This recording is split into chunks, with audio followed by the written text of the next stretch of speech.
अस्सलाम वालेकुम नाजरीन, आप देख रहे हैं न्यूज़ टॉक। मैं हूं यशवीन जमाल। नाइल साइफर और उसमें छुपी साजिश का मामला पाकिस्तान से होता हुआ अमरीकी कांग्रेस तक पहुंच गया। अप्रैल 2022 को साबिक वज़ीर आज़म के खिलाफ अदम एतमाद की करारदाद मंजूर होने के बाद पहली मरतबा अमरीकी महकमा खारजा के मावन वज़ीर खारजा बराए जनूबी एशिया और सेंट्रल एशिया डोनाल्ड लू का कांग्रेस की कमेटी में पेश हुए, जहां उन्हें पाकिस्तान में होने वाले इंतखाबात में बेज़ाब्तियों के अलावा साइफर के हवाले से भी सवालात का सामना करना पड़ा। अमरीकी कांग्रेस की कमेटी बराए अमूर खारजा में डोनाल्ड लू ने साइफर के हवाले से उन पर लगाए जाने वाले इल्जामात के सवालात का जवाब देते हुए उन इल्जामात को यकसर मुस्तरद कर दिया। डोनाल्ड लू का अमरीकी कांग्रेस के अरकान को इस हवाले से बताते हुए कहना था कि साइफर बयानिया ना सिर्फ झूठा है बल्कि उनकी या अमरीकी हुक्काम में से किसी ने पाकिस्तान के सफीर से इस किस्म की कोई बात नहीं की। साबिक वज़ीर आज़म इमरान खान की हुकूमत गिराने में तो उनका किसी किस्म का या अमरीकी किसी भी ओहदेदार का कोई किरदार नहीं है, लेकिन ये जो लीक शुदा साइफर और सिफारती केबल है ये दुरुस्त है और ना ही उन पर लगाए जाने वाले इल्जामात दुरुस्त हैं। डोनाल्ड लू ने दौरान हेयरिंग इस बात का इंकशाफ किया कि गुज़िश्ता 2 साल के अरसे में उन्हें और उनकी बीवी को कत्ल किए जाने की धमकियां मिलती रहीं। तहरीक इंसाफ डोनाल्ड लू की इस पेशी में से काफ़ी उम्मीदें लगाए बैठी थी कि इस इजलास के बाद बहुत सी चीज़ें शायद उनके हक में सामने आ जाएंगी और अमरीकी कांग्रेस के अरकान साइफर के मामले पर डोनाल्ड लू से ना सिर्फ सख्त सवालात करेंगे बल्कि शदीद बरहमी का इजहार भी करेंगे। लेकिन पीटीआई की इन तमाम तवक्कुआत पर पानी फिर गया, क्योंकि कांग्रेस की इस कमेटी में डोनाल्ड लू से साइफर से मुतालिक सवाल तो हुए, लेकिन ना तो डोनाल्ड लू ने कोई इस हवाले से एतराफ़ी जुर्म किया और ना ही कमेटी के किसी रुकन ने साइफर के मामले को कुरेदा। इस वक्त तहरीक इंसाफ वाज़ेह तौर पर फ्रस्ट्रेशन का शिकार जमात नजर आती है, क्योंकि ना तो पीटीआई की समत वाज़ेह है और ना ही बयानिया। कभी तहरीक इंसाफ के कुछ रहनुमा मफाहिमत की बात करते हैं तो कुछ रहनुमा मज़ाहिमत की बात करते हैं। कभी हुकूमत के साथ मिल बैठ कर पाकिस्तान को आगे ले जाने की बात की जाती है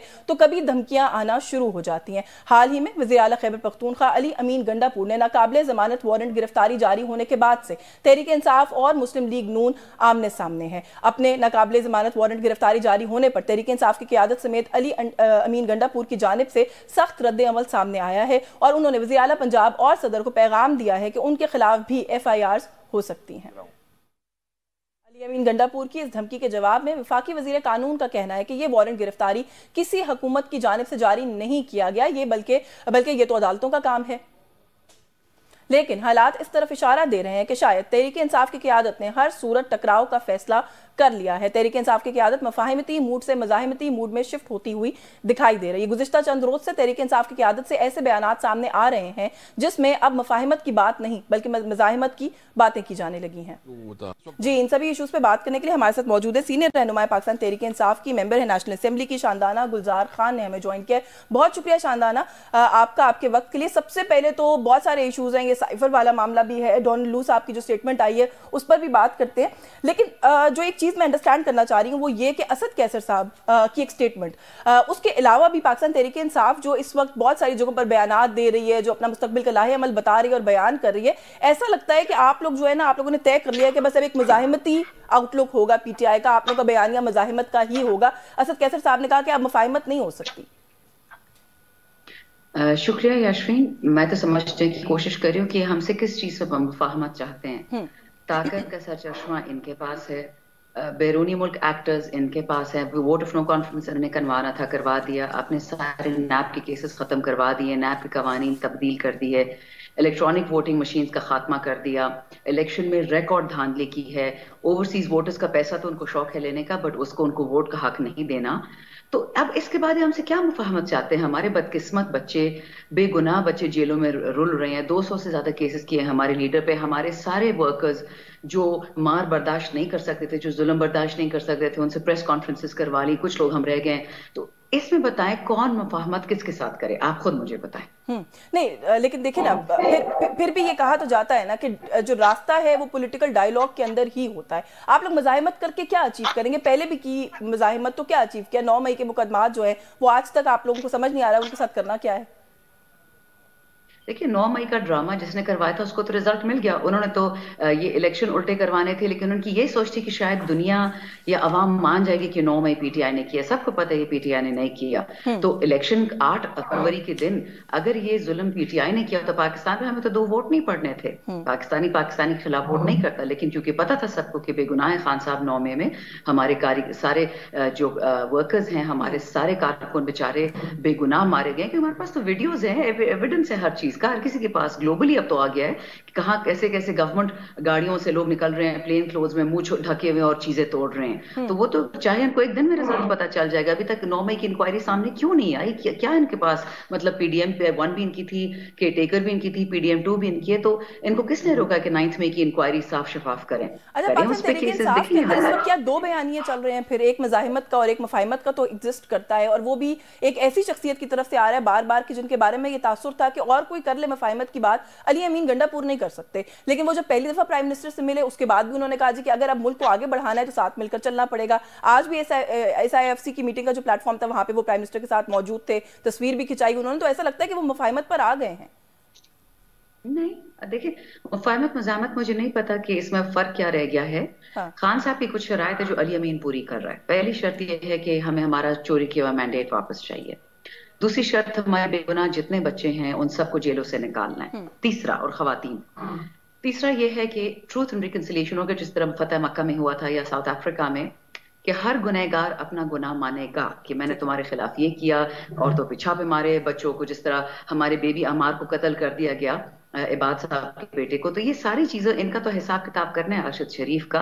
लेकिन ये ट्रूथ रिकंसिलिएशन का मतलब यही है कि एक दफा सच बोल दें तो फिर फैमिली उससे डील करेगी। हाँ। अच्छा, आपने कहा कि 9 मई का जी जी जी जी मुकम्मल कर लें। Sorry late me just say, अगर कोई मुफाहमत होगी वो इसी के बाद होगी। हमारी कुछ शराइत है, डायलॉग बिल्कुल हो सकता है, लेकिन इसके बाद भी होगा, उसके बाद होगा। बिल्कुल ठीक है। आपने कहा 9 मई का ड्रामा जिसने किया, आपकी एक और जगह पे मैं स्टेटमेंट देख रही थी, आपने किसी तकरीब से खिताब करते हुए कहा था कि अक़वाम मुत्तहिदा में इमरान खान ने जब कलमा पढ़ा तो वो किसी को पसंद नहीं आया, और उनकी हुकूमत जाने का बाइस भी शायद वही मामला था। किसको गुस्सा आया इस बात के ऊपर? बस है एक बंदा, इंशाल्लाह वक्त आपको दिखा देगा।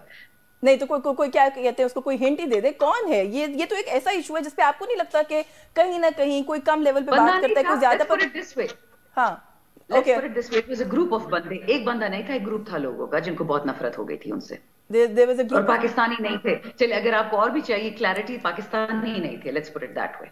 जिन लोगों को स्टेटमेंट से नफरत है वो पाकिस्तानी नहीं है। अच्छा, आप लोग जो है ना जब इस तरह की कोई भी बात करते हैं और फिर नाम नहीं बताते या फिर नाम बता भी देते हैं तो उसके साथ स्टिक नहीं करते, तो अब एक तासुर ही बनता जा रहा है कि पाकिस्तान तहरीक इंसाफ जो है या उनके जो रहनुमा है सीनियर, आप जैसे, मरवत साहब जैसे, आप लोग बस इल्जाम लगा देते हैं। अब ये मरियम नवाज साहिबा वाला जो मामला है, बल्कि आपको शायद FIA को नोटिस भी मैंने सुना है कि इशू हुआ है, जिले शाह के कत्ल का जो मामला है उसको लेकर मरवत साहब ने कहा जी कि मेरे अपने कत्ल की सुपारी मरियम नवाज साहिबा ने दी है। मरियम नवाज साहिबा कहती है मैं कोर्ट में लेके जाऊंगी, मुझे डिफेम करने की कोशिश की गई है। ये जो बातें आप लोग करते हैं इसका कोई एविडेंस है आपके पास?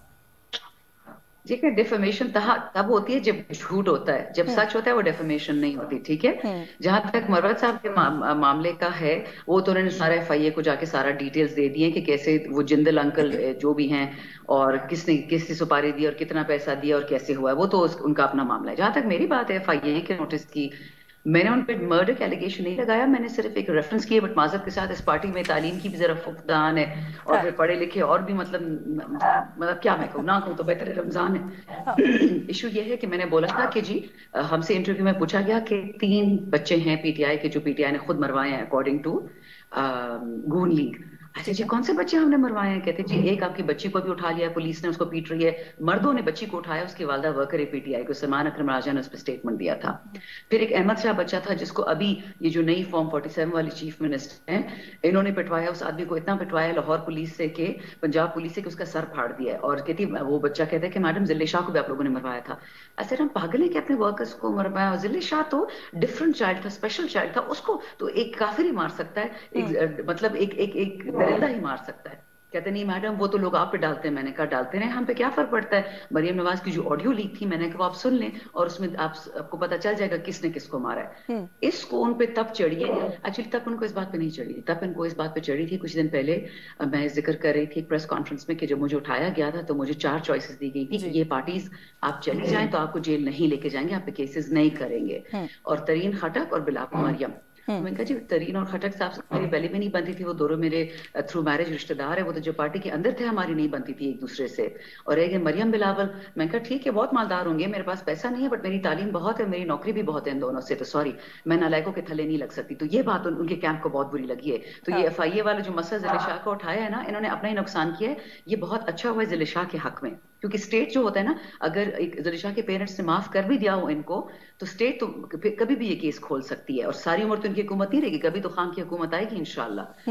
अच्छा, इसकी बॉडी एक्सह्यूम करें, इसका जो पोस्टमार्टम है उसके साथ टैली करें, इसका दोबारा फोरेंसिक करें, अल्लाह अल्लाह खैर से अल्लाह पता चल जाएगा ना किसने किसको मारा। बहुत सारी चीजों के ऊपर ऑडियो सुन लें। हाँ, एक क्वेश्चन ये भी किया जाता है जहां पर ये है ना कि आप जी यशवीन, नहीं एक सवाल आपने पूछा, मैं इसका जवाब देना चाह रही हूँ कि पीटीआई वालों का बनता जा रहा है कि वो लोग बात करते हैं उसको बैकअप नहीं करते। मैं अभी आपको उस ग्रुप ऑफ लोगों का बता दूं कि जिनको खान की बात बुरी लगी थी, जिनकी वजह से खान को हटाया गया था, प्रॉब्लम यह है मेरे सोर्स को वो लोग जान से मार देंगे, तो फिर मैं इतनी रिस्पॉन्सिबिलिटी तो नहीं कर सकती, मैं सिर्फ बात पहुंचा सकती हूँ, सोर्स तो नहीं पहुंचाना मेरा। ये आप लोग, मैं अगला सवाल ये करने लगी थी, ये इतने अच्छे इतने मुस्तनद सोर्सेज कहाँ से आते हैं आप लोगों के पास? आपने, बल्कि शायद आप ही ने कहा था, या आपकी पार्टी के जनरली लोग कह रहे थे कि बल्ले का निशान हमें पता है हमसे छिन जाएगा, एज अ पार्टी हमें पता है हम इलेक्शन कंटेस्ट नहीं कर सकेंगे, बल्कि बहुत पहले आप लोगों ने ये भी कह दिया था कि हमें पता है हमें रिजर्व सीट्स नहीं देंगे। ये सारा कुछ बेस्ड ऑन इन्फॉर्मेशन है या based on just basic calculation है, 2+2 है?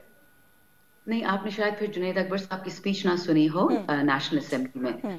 उन्होंने ये कहा कि हम जेल में पिछले साल जब लोग 9 मई के बाद अरेस्ट किए गए, तो बहुत सारे जो हमारे वर्कर्स थे और टिकट होल्डर्स या candidates for the next election, तो उनको ये कहा जा रहा था कि देखिए अगले इलेक्शन में तो आपका बैट का सिंबल होना नहीं है, स्पेसिफिकली उनको बोला गया।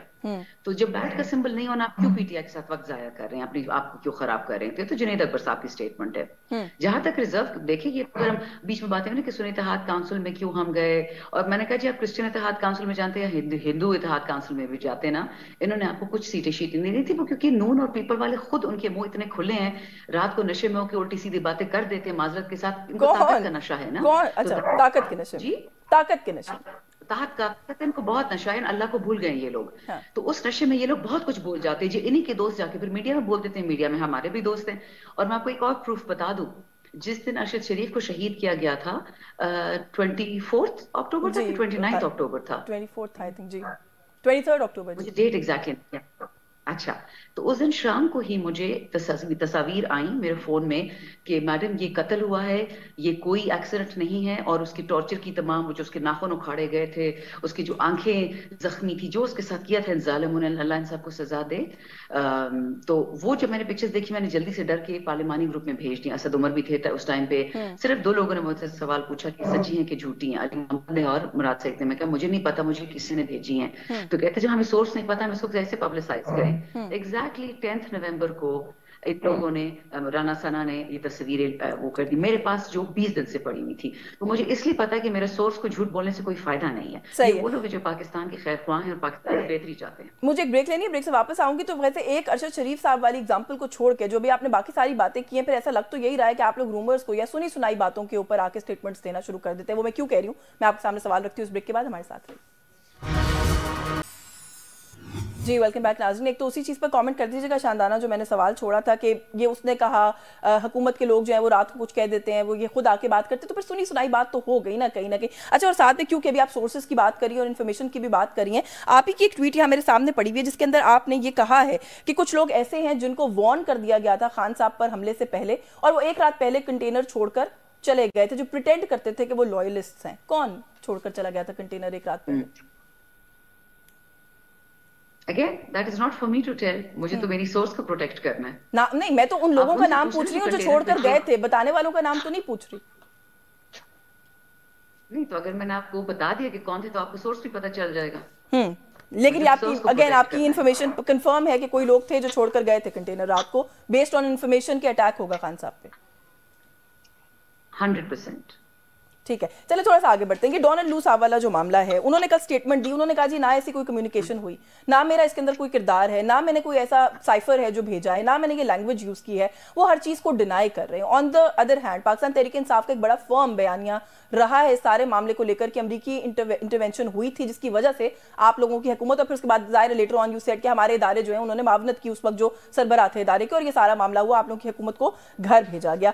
अब जब डोनाल्ड लू साहब मुस्तरद कर रहे हैं सारी बात को, तो लीगली मुझे ऐसा लगता है कि आप लोगों का केस स्ट्रांग हो रहा है साइफर का जो खान साहब के खिलाफ है, कि उन्होंने तो कोई ऐसी सेंसिटिव बात ही नहीं है जो पब्लिक की, क्योंकि बाबर अवान साहब भी कह चुके हैं कि या तो डोनाल्ड लू झूठ बोल रहा है या फिर साइफर केस एग्जिस्ट नहीं करता। इस वक्त आप किस बयानियों को चूज करेंगे? अब तो जो आप लोगों ने पहले बात या बयानिया सेट किया था उसको खुद कॉन्ट्रडिक्ट करने का वक्त नहीं आ गया, आपको लगता है? Not at all. जब साइफर आया छुपाया गया था खान साहब से, शाह महमूद से। फिर वो जब मिला, जब एम्बेसडर ने फोन किया यहाँ पे, तो सब ऑन रिकॉर्ड है। आप नेशनल सिक्योरिटी ज्यादा दूर जाने की जरूरत नहीं है। 2 डिफरेंट NSCs, एक खान के नीचे, एक शहबाज शरीफ के नीचे, उन दोनों का जो उनका डॉसिए है जो उन्होंने प्रिंट किया, जो पब्लिक किया कि we do not accept any intolerable interference in Pakistan's internal affairs। ये तो दोनों नेशनल सिक्योरिटी काउंसिल ने कहा है कि पाकिस्तान में नाकाबिले बर्दाश्त इंटरफेरेंस हुई। ठीक, तो साइफर आया भी है, साइफर के ऊपर कमेंट पे आया, फिर उसके बाद झूठों का पलंदा शुरू हो गया।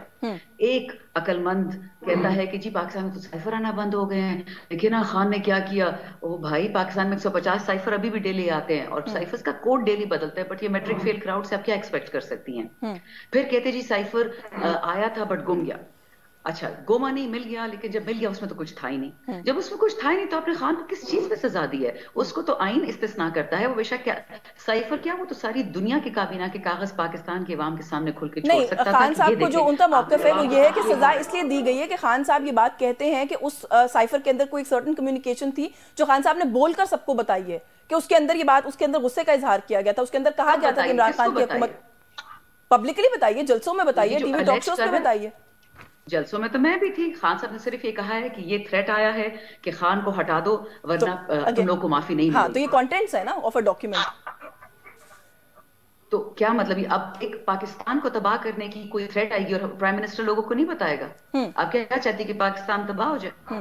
नहीं, मैं तो सिर्फ सवाल अंडरस्टैंड करने की कोशिश कर रही हूँ। जब आप लोग ये कहते हैं कि सेंसिटिव इंफॉर्मेशन को पब्लिक नहीं किया, कि खान क्यों कर अपने लोगों से छुपाएगा, क्यों कर अपने लोगों से छुपाएगा कि पाकिस्तान को एक थ्रेट आ रहा है। ठीक है, दूसरी बात, डोनाल्ड लू ने कल सरासर झूठ बोला है और अल्लाह का शुक्र है झूठ बोला है। इसका मैं एक सिंपल सा झूठ आपको बताती हूँ। वो हेड है स्टेट का, जो उसका पर्टिकुलर उसको दिया हुआ है अफगानिस्तान, पाकिस्तान, ये सारा रीजन। ठीक है, तो उसको ये तो पता होगा ना कि अमेरिका इस वक्त तालिबान गवर्नमेंट को नहीं रिकॉग्नाइज करती।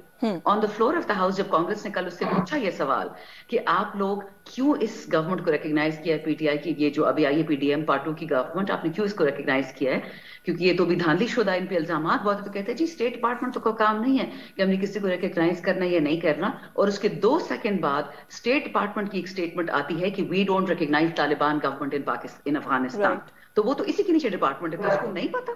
हाँ, ये किस किस्म की पाकिस्तानी स्टेट डिपार्टमेंट है कि ये अमेरिकन है? So now how would you like to, how would you as a party now like to pursue this issue? Because Gauhar Khan साहब ने ये कहा है कि अब हम चाहते हैं कि असद मजीद की जो स्टेटमेंट है वो भी अब दोबारा रिकॉर्ड होनी चाहिए इसके बाद।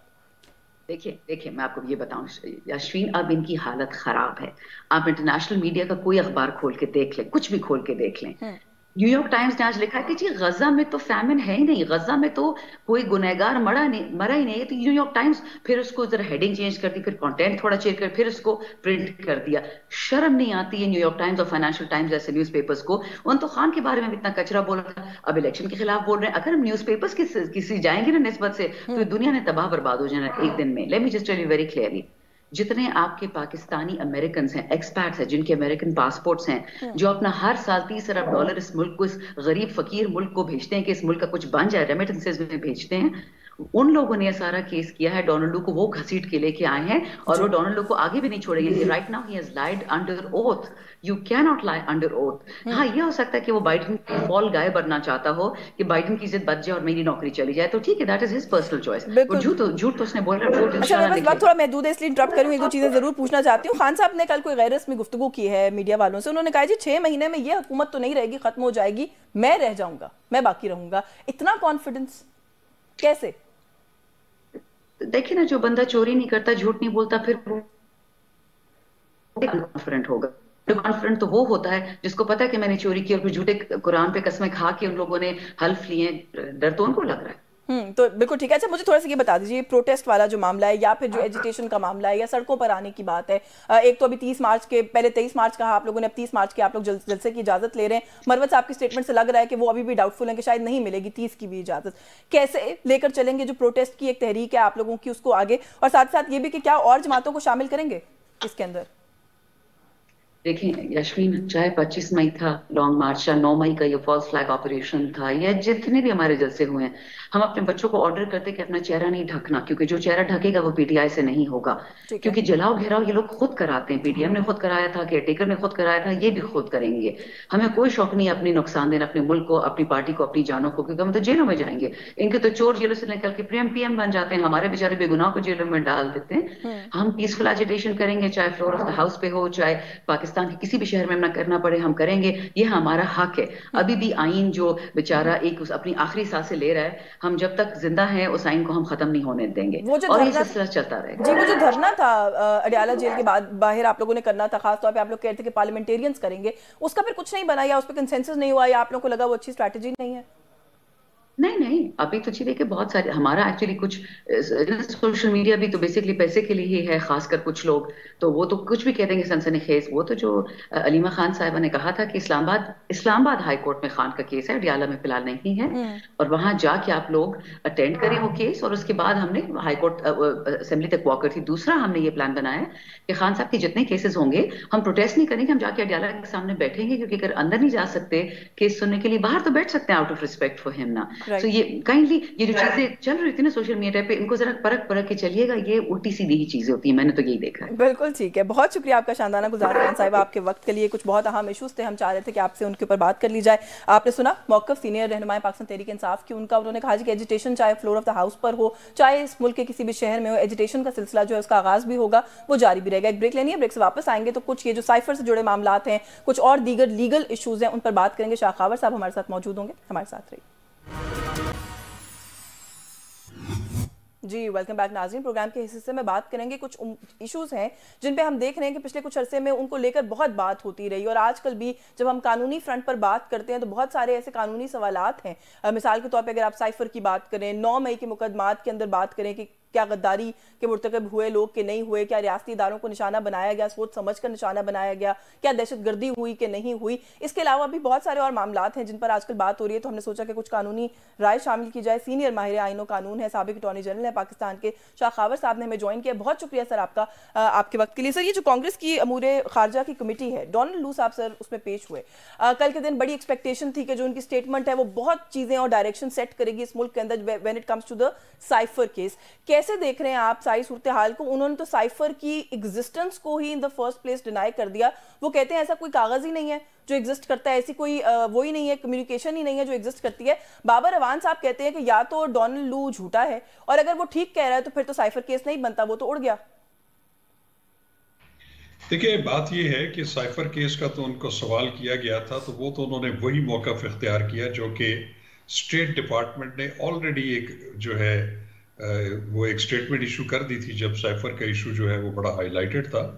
तो मैं नहीं समझता कि वो उन्होंने साइफर के मुतालिक वैसी बात की है जो कि इस वक्त FIA ने जो इमरान खान साहब और शाह महमूद कुरैशी साहब के खिलाफ जो ट्रायल चल रहा था जिसमें उनको सजा हुई और अभी उसकी अपील जो है हाई कोर्ट में सुनी जा रही है, वो तो अपनी जगह पे मौजूद है। उनका मौक़िफ़ वो तो यही था कि उन्होंने इसको डिनाई नहीं किया कि उनकी जो हमारे एम्बेसडर थे उनसे मुलाकात नहीं हुई थी, और उन्होंने सिर्फ ये कहा कि वो जो कुछ भी हमारी कम्युनिकेशन हुई थी उसमें किसी साजिश का या उनकी गवर्नमेंट टॉपल करने का कोई मंसूबा नहीं था।